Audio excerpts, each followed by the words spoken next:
우리는 자본주의라는 세상에 살면서 한 번쯤은 주식 투자에 관심을 갖습니다. 자본주의 중심에 주식이 있으니까요. 평범한 월급쟁이가 부자 되는 길은 절대 없다고 생각하시나요? 우리는 돈을 벌고 저축을 하지만 실제로 대출 갚기에 급급합니다. 아니면 자신도 모르게 지출을 하다 보면 어느새 비어있는 통장을 발견하게 됩니다. 월급만 받아서는 부자는커녕 노후 준비도 못할 암 같은 세상입니다. 하지만 투자로 인하여 인생 망했다는 뉴스를 접하다 보면 덜컥 겁을 내거나 아니면 포기하고 4, 50대에 다시 관심을 갖게 됩니다.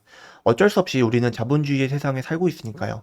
부동산으로 돈 벌었다는 사람은 있지만 주식으로 돈 벌었다는 사람은 많지 않습니다. 왜 그럴까요? 답은 이미 여러분들도 알고 있습니다. 부동산을 오늘 계약했다고 해서 다음날 팔지는 않죠.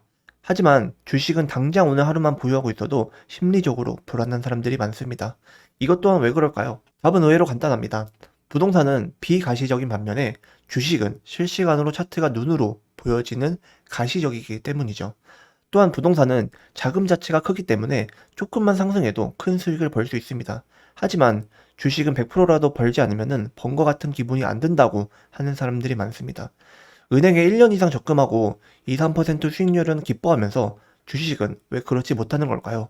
이건 역시 가시적이라는 문제와 수많은 정보들 때문이 아닐까요?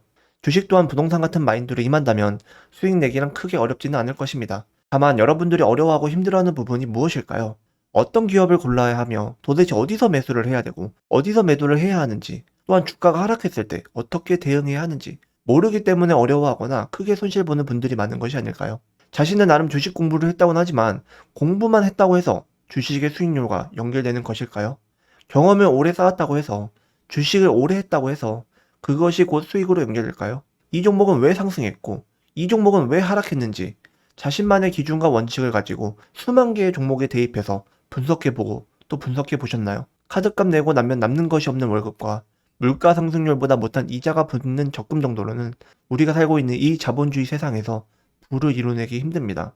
결국 기업의 주식을 보유함으로써 얻는 수익률로 삶에 보태고 추가로 저축을 하다 보면 자신도 모르게 부의 계단을 오르고 있지 않을까요? 토끼와 거북이 이야기는 누구나 들어보았을 이야기입니다. 결국 승자는 누구인가요? 주식 로카였습니다.